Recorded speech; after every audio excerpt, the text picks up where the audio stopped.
Every time I step into the ring, it had a lot of, expectation. And I just always just wanted to not just prove it to people, Right. but prove it to myself or who I believed who I was. Andre Berto! I went through a time where I felt like everybody in the world watched me get embarrassed. I remember one of your quotes. It stuck on me. You said, you want to take the man's will. I had a vision and a mentality that I felt that I was different. So I had to prove it to myself as well. Wow. So it turned on every time I stepped into the ring. But you said something, you said, when I step in the ring, I become this beast. Yeah. How do you tap into it? It's my will to just be the best. It's a certain type of switch that has to go off in your mind to really make your mind up on what it's going to be, what your life's going to be, what you want your life to be. Yeah.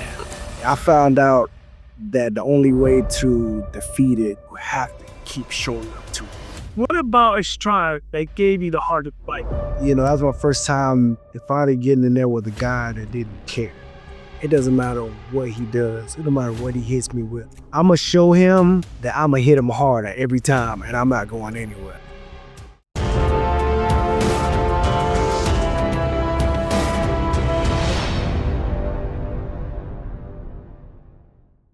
All right, today we have a very special guest on our show, somebody that I grew up watching, somebody that I look up to who has a massive, gigantic heart, somebody that they call the Beast, two-time world champion of boxing, two-time Golden Glove champion, my friend, my mentor, Andre Berto. So thank you so much, brothers. Thank you so much for being here. It's my pleasure. We have a lot of audiences, a lot of people that are fighters, in life. It's not necessarily in ring.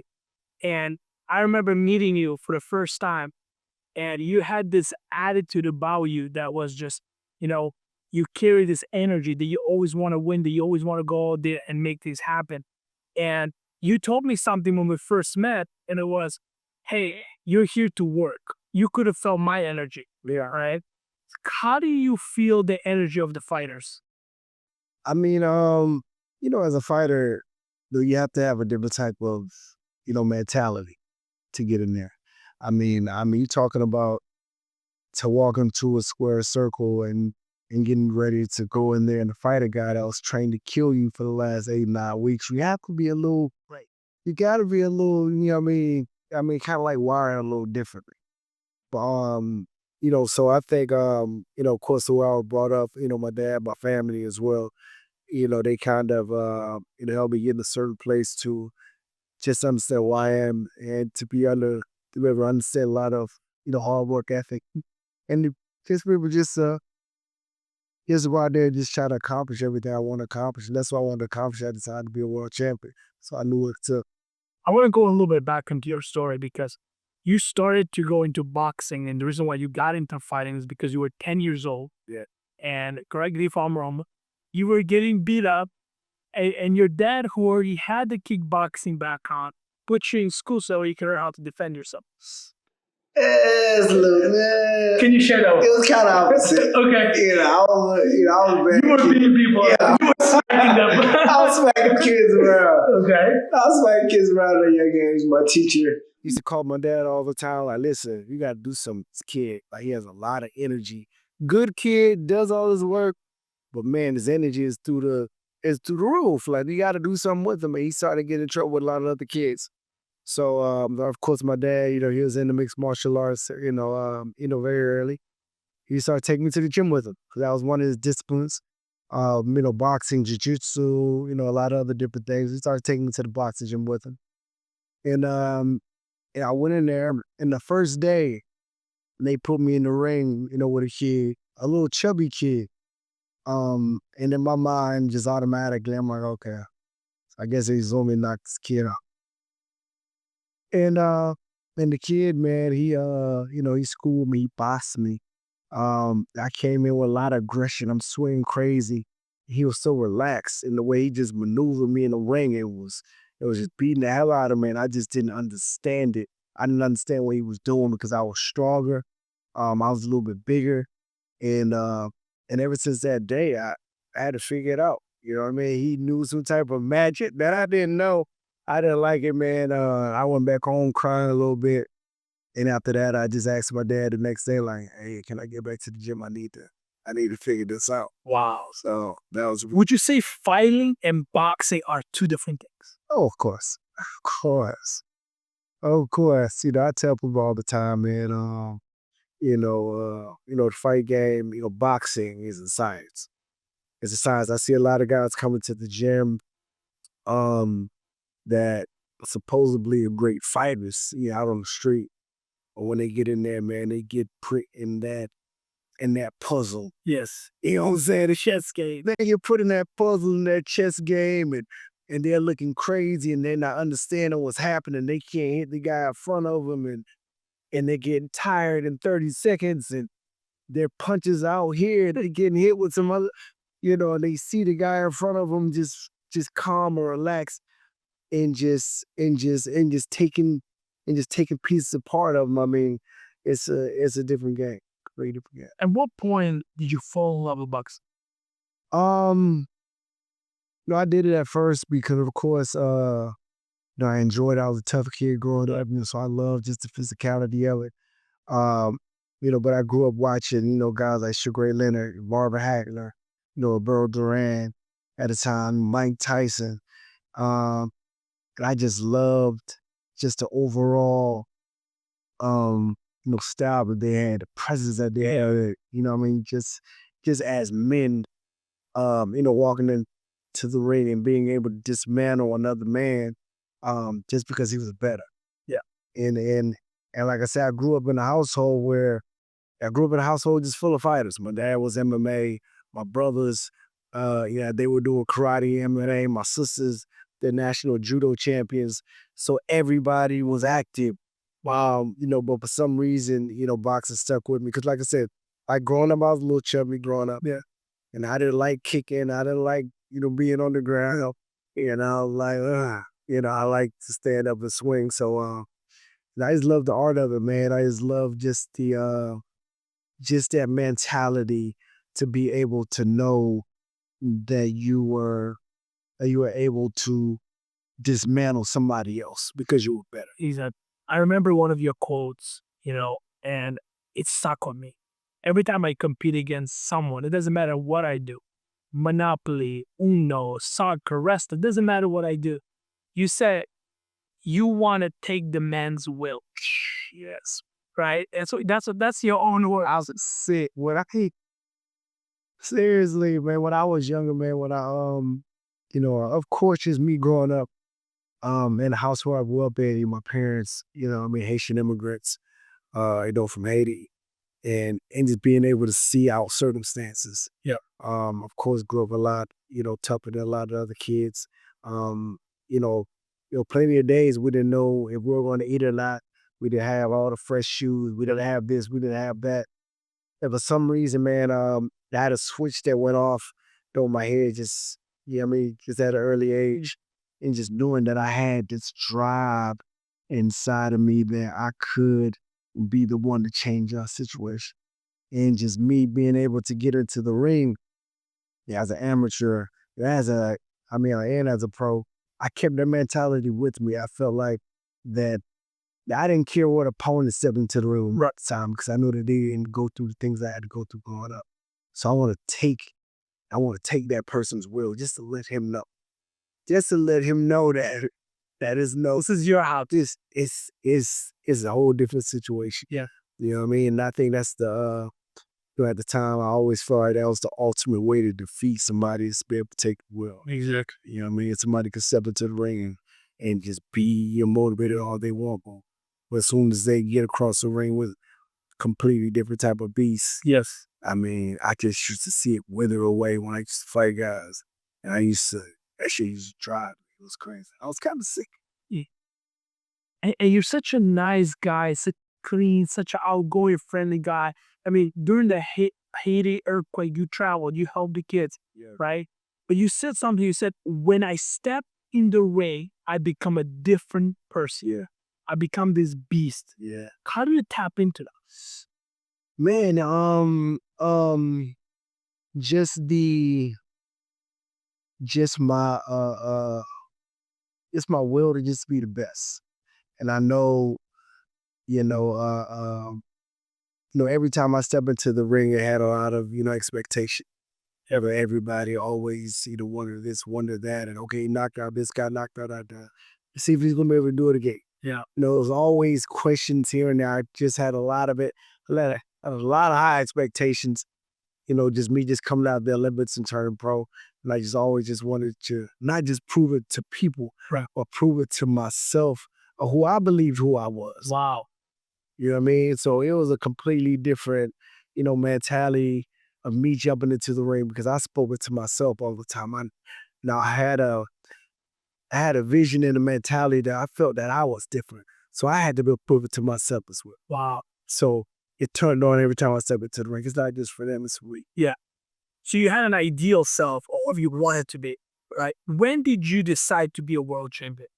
Early, early, man. The funny thing about it, my man, Kobe Bryant, so Drees, we had dinner, years ago. Um, and he told me he was a big fan.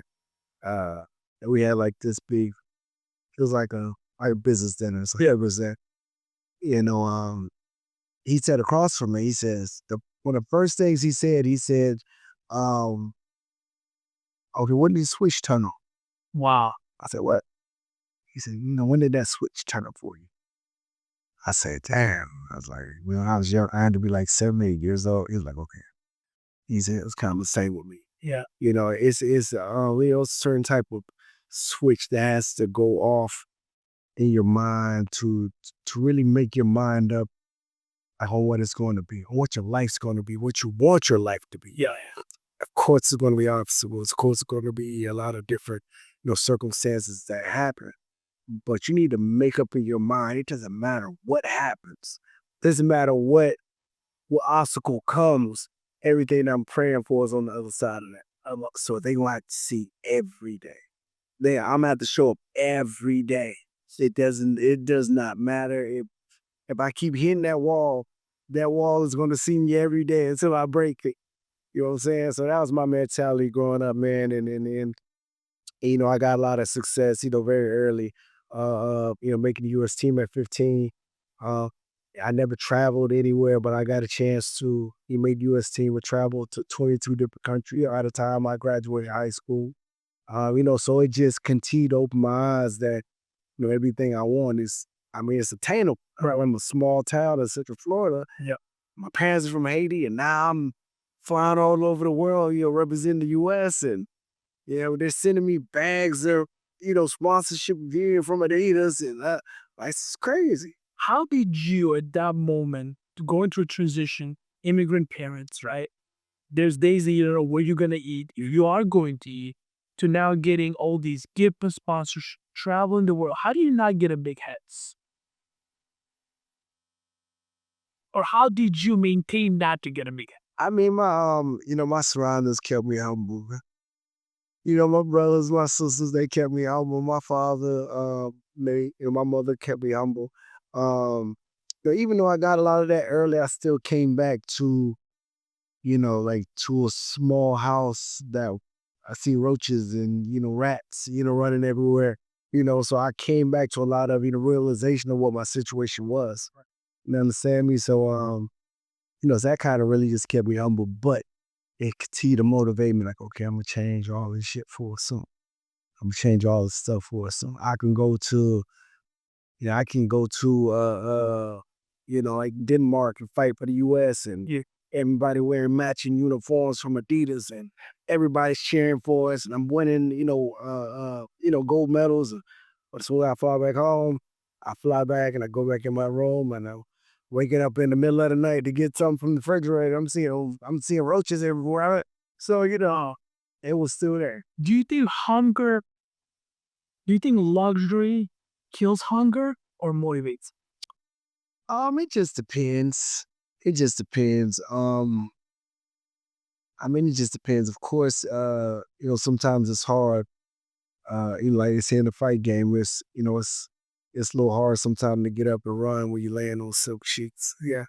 You know what I mean? That's what they say in the fight game too. But but then again, like I said, like a guy like Floyd Mayweather, he has so much vibrato. He has so many things and luxury items. Yeah. And that drives him because he knows that's his persona, and he knows that he can't lose that. Wow. If he loses a fight, like, this shit's over. People aren't gonna believe it. You know what I'm saying? And just me knowing him, Yeah. and just know how he operates. I've known him since I've been 16 years old. So, of course, he put all the pressure on him. Yeah, he put all that pressure on himself. He loves, he loves the attention. He loves this. He loves that. But he, he still understands and knows he better stay undefeated. Right. Well, this shit is going away. Right. You know what I mean? So that drives him. That motivates him. That pushes him to be the best. He can go into a club and just buy 100 bottles for everybody. He's not going to take a sip. As soon as he gets out to the car with his whole team, he's going to put on some shoes and run home 3-4 miles. You know what I mean? Those are things that people don't see that I'll see. You know what I mean? Because he knows, this is where my greatness lies. I can't. Correct me if I'm wrong. Your first 13 fights, finished them all by knockout. Yeah. Right. And at that point, right, you're getting stronger. You're knocking one after another one. How do you not lose yourself to think that you're untouchable, that you're undefeatable, that I don't need to train, I don't need to show up, I don't need to listen to my coaches? Nah, I kind of got to that point for a little bit. I mean, you talking about a guy that was young. I was the hottest young prospect, boxing at the time. It was just a lot of big talk about me, me fighting Floyd. Then, years ago, I was just making a lot of headlines, doing a lot of celebrities early. Yeah. You're knocking everybody out. So I kind of got a chip on my shoulder, coming from nothing, making millions of dollars. And I got to a point that I started getting to that point, man. And it kind of got tough. I'm coming to the hotels at the fights. If I don't got the biggest suite in the hotel, I'm cursing people out, calling management, like, "Oh, y'all doing? Oh, I'm the star of the show." Right. You know what I mean? So it's with that first loss to them, man, I'm gonna be real quick. Real quick. Is that the loss that hurts the most? Yeah. Yeah. I mean, especially for me at the time, because, everything about me was so big. And I was this young star that was gonna be like this new face of boxing. And I kind of I looked for all that attention. Yeah. I knew a lot of celebrities at the time too, and I wanted everybody to watch me. I wanted everybody to watch me perform and knock this kid off on a huge stage. And the weird thing about that is, as soon as you go through that first loss, I went through that first loss. I went through a time where I felt like everybody in the world watched me get embarrassed. Right. And I kind of cringed up in the shell. I went to the airport. Oh, wow. I had my family around me. I had a jacket over my head. I felt like everybody was looking at me. That same attention that I was fiending for. Yeah. When it went the other way, I wanted to get away from every bit of it. I was like this. I went back home. I locked myself back home, but it kept popping up. I see it on sports, and it was such a crazy fight. Like, it was center. It was on the newspaper. It was everywhere. And I really wanted to hide away from the world, man. I still remember I got me, my brother, my cousin. And not some people know the story. Me, my brother, my cousins, and I booked a flight to Bali. Because I knew nobody was going to know what's there. Took off for like 3-4 weeks. Just so I can quiet the noise. Right? Just so I can get away. Did you underestimate him? Wait, you did sure. Okay, sure. I mean, I didn't know who he was. Right. And at the time, a lot of talk with just me and Floyd. Me and Floyd was supposed to fight then. And then Floyd's team or somebody, they threw Victor Ortiz in front of me. I was upset. I was mad. Cocky, talking shit. Oh, he must be scared. I didn't care too much about Victor Ortiz. They threw somebody in front of me to fight before I knocked him out. I was like, man, I ain't got time for this. And I remember not showing up to camp properly. I went to camp probably 3 or 4 weeks before the fight. And I really just went just to lose the weight, back weight. Exactly. And just in my mind at the time, I just know how I perform under the lights. And I knew that, okay, training camp wasn't good, but I know once the lights turn on, I go, I perform. Man, and I remember that was the first fight that I ever, walked into when I was very nervous because I knew I didn't prepare like I needed to. It was in Connecticut. Yeah, it was in Connecticut. It was in Connecticut, and I'm thinking to myself, like, okay, I don't know. I mean, I don't, we'll see. And I remember walking up to the ring, looking to my right. For some reason, everybody flew out to this fight. In some little town, they could, okay, Floyd, 50 Cent, all these others, everybody just, I'm like, oh, shit. Like, damn, I walk into the ring, I see Victor Ortiz bouncing across the ring. He looked like he was a rabid dog, ready to go. Just looked like he was shit. He was the underdog. Yeah, he looked like he was ready to kill something. And I remember like, oh, shit. Said, damn. And I'm looking to the left, I'm seeing all these guys and something like, jeez, what's going on? Like I got set up. I didn't know how. And did he drop you first in that fight? He came out fast. Yeah, he came out fast. He didn't even hit me. Everything just happened so fast because I was dealing with so many emotions. Yeah. At the time, I'm like, damn, I know I'm not ready. Damn, all these guys are here. And this kid is coming crazy. Oh, shit, okay. The Bell Roy, he just came straight at me. Yeah, so I really went down to a knee just to slow down the pace. I had to slow the pace down. You had to interrupt his rhythm. Yeah, I had to interrupt his rhythm and slow it down. Then after that, I just like, all right, well, here we go. Let's get it. And we just got into it, man. And like I said, he came in going. So that was what he counted as a knockdown, even though I went down to the first belly. And I knocked him down the second time. And I hit him with a right hand. I still don't know how he got up with that. I hit him. It was an uppercut. No, it was a right hand. It was just a right hand. Yeah, I hit him with an uppercut the second. Yeah, I hit him with a right hand. And I don't know how he got up from that. I almost split his neck around. Oh my God. And he got up and he just went back to work. And I was just so tired because I didn't prepare like I needed to. And that was the first time a lot of people see me in that space and they didn't know how. They didn't understand it. I'm on the rope. My legs were gone. Everything was gone. I'm on the ropes, just letting them punch on me. Mentally, I'm there because every time he got off of me, I'm like, man, come on, that's not nothing yet. But my body just wasn't responding. It was crazy. Did you know you lost that fight when you guys went to the front? The judges, you knew you lost. Yeah, I didn't care if they, it was a close fight. Yeah, very, very close. But, but it just didn't sit right on me because I was used to performing like I know how to perform. I know I wasn't ready. I knew that just wasn't me. You know what I mean? I knew that he came and got. If I'm not mistaken, you chose to go back and fight him second time. You actually wanted that. That was the one I needed. I needed that. I didn't. It's not like I wanted. I needed that fight because after that fight, it interrupted my rhythm. Moving forward. I can talk about it now. It's been a lot of years, but yeah, going into that fight, of course, I won my next fight, but I dealt with so many just mental, hurdles after that. You know what I'm saying? I mean, dealing with somebody or just being that type of guy that was so dominant and really believing that nobody could stand in there with me to go through my first loss and just being in a situation where my body couldn't perform like I needed to. Then I started doubting myself. Right.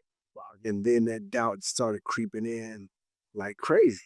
You know what I mean? And even though you won the fight after that, you had 2 consecutive losses. Yes, after. Would you say that had to do with skill?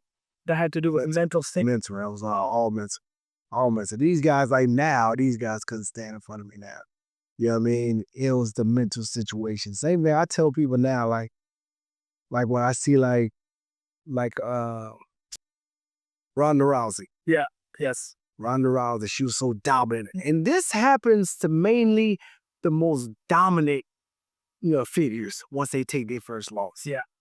She was so dominant. Nobody could touch her. Mentally, she was unbreakable. As soon as that got broken, that fight, then when she was coming back, everybody, oh yeah, okay, she came back. She's gonna be good. I'm like, listen, I understand what she's going through. Wow. If anything goes slightly wrong, she's gonna automatically feel like she's back in that nightmare that happened. That's exactly what happened. As soon as she took that first shot, I seen her face like, oh my God, and it was on. Oh, boom, boom, boom, boom, boom, boom, boom. Because I've been there. Yeah, I've been, I know how it is. You recovered from that. Yeah. She did it. Yeah. What separates one from the other? Because somebody like her, still, of course, an amazing fighter. Yeah. But the stages that we fight on, man, are just so huge. And so many people watch. And going through that it's almost like a nightmare. Like, I know people, and like even myself, like you almost feel like, that can like finish you as a person. Just to quiet the noise. You know what I'm saying? Like almost suicidal to a bit. That's clearly when people see you so much of a big star, but on that same stage where you flourish, they see your demise. Yeah. At the same time. Yeah. That can almost finish you as a person. So somebody like her, man, she, I can understand how she just walked away. Yeah. Because the same people that showed her, that cheered on her and just loved her so much, and that nightmare that she felt, she don't want to feel that shit up. Right. Let me go through something else. You know what I mean? Me, myself, I found out that the only way to defeat it or to get comfortable with it or defeat it, you have to keep showing up to it. Wow. You have to keep showing up. You have to, you know what I mean? It's a crazy feeling, but you're not gonna be able to beat it or to go through it unless you keep showing up. Do you think the reason why they don't show up is because of the fear? Of course. Yeah. That's a situation that, especially in the fight game, it's not just the fear. That fear can turn to, embarrassment and just more damage to you physically. Yes, you know what I'm saying? If you're not mentally together, you get back in that ring, it'll just damage you, mentally, physically, even more. So you have to be wired different. You have to tell yourself that doesn't matter how the situation happened, I gotta show up again. I gotta face this fear again. I gotta defeat it. You know what I mean? And the only way to do it, you have to keep showing up to it. Eventually you're gonna end up, start identifying, who you are. Yeah. Yeah. Identifying who you are again. Yes. And knowing that, just knowing that truth. We live to build up our identity. Yeah. When the loss happens, when we take that failure, right, we lose a part of the identity. Yeah. How do you go out there and rebuild it besides showing up? Is it the environment? Is it people that you have? The environment, the people that you have around you. One of my coaches too, I was trying to get back right mentally. He used to tell me, you need to understand who you are. Go back and watch some of your old fights. Wow. You know what I'm saying? Because it gets to a point that sometimes when you get into that state, especially as a fighter, you go through that first loss, you start, overanalyzing yourself. You're trying to over prepare. You're trying to check all these boxes. You're trying to make sure you know things perfect. Yeah. Wait, hold on. Like, you're still a beast. You're still an animal. You don't watch some of your other fights. You just gotta focus up. They go out there and do it. You don't gotta change too much of shit. Just go out there and do it. You already have the tools. Go out there and do it. But if you're not right mentally, it doesn't matter who you beat, prior. They'll be able to come back and beat you anytime at that point. If mentally you're not at that place where you need to be. A lot of people think that your most challenging fight was Victor Ortiz. Yeah. Right? That's not true. It was the guy named Estrada. Yeah, he is very sick. What about Estrada that gave you the hardest fight? David Estrada, at that time, I was on my rise up. new young hot kid on the scene, HBO, at the time we were on HBO.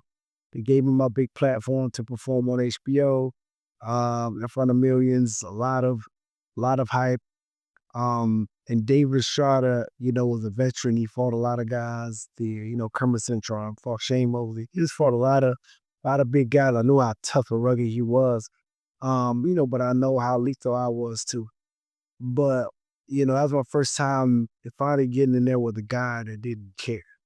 You know what I'm saying? I mean, coming up, I can walk into a ring with somebody and I can see that hype, my hype kind of got to them. Yeah. Yeah. I see them mentally kind of like, oh man, okay. He didn't care. And if I hit him, they're gonna crush me. He didn't care. That was one of the guys that did not care. He came out the first round and jumped right on my ass, banging till he was banging me. And I remember going back to the corner, like, oh my God. I'm like, oh shit, this shit real. Like I looked at my coach and I'm like, he's trying to embarrass me. Like, this is my showcase. My mom, my fans, everybody, all my friends, he's trying to embarrass me. He is in shaking every round, banging, and it didn't matter what I hit him with. He took it, kept coming right back. Bam, boom, boom, boom, boom. And he was hitting me with some solid shots. And he put me in a state where I had to talk to myself. I had to really make a decision in my mind, like, okay, are you going to show these people, who you are? You're going to let the lights and the pressure, everything, and this man that's in front of you trying to expose you in front of the world, you're going to let this happen. Right. So, I went through like a mental battle in my mind in the fire of that fight. Oh my God. Okay, I made a call, like, okay, look. Okay, cool. If you do this, I need to do this. And after that, man, once I made my mind up and I took a few shots and I came back with it and I made that decision, like probably fourth or fifth round, like, okay, it doesn't matter what he does. It don't matter what he hits me with. I'm going to show him that I'm going to hit him harder every time and I'm not going anywhere. I love it. And once I made that decision, man, and we just were banging. We were banging. And after that, probably sixth round, I started seeing, pieces of him chip away. Boom, boom, boom. Now I'm starting to see that confidence in his face starting to look like worry. Yep. And that's when I know, okay, here we go. Now I'm starting to see that wheel starting to drift out a little bit. Boom, boom, boom, boom, boom. Starting to see it drift a little bit more. Oh boy, he still was there. He still was showing up, but I'm starting to see that he understands, he sees that everything that everybody's talking about. Okay, You showed up. yeah, but he's here. Yeah. You know what I'm saying? And so I need, so he had to figure it out. I want to be respectful of your time because you have a TV to do and other things. If there was one more question I wanted to ask, Yes, sir. if there was a movie, a book being written about you today, and you had to choose the title, Wow. what would that title be? Relentlessness. Been there my whole life. Relentless. My whole life. Man, my whole life I've been relentless. I didn't have a choice at one point. I didn't have a choice. I still don't have a choice. Yeah. You know what I mean? As long as we're here, as long as we're breathing, we gotta be relentless with this life. You know what I mean? Because it can be over like that. So whatever you want to try to achieve, you just put your all into it. Every morning, literally every morning I wake up, I'm just more grateful that I have, another day, of life. I appreciate the breath that I have and the air that fills my lungs, and I don't take that for granted. And the way I show that is I put my foot on the pedal every morning. Yes. I love it. Yes. Thank you so much, brother. I really appreciate you. Appreciate you, my man. Thank you.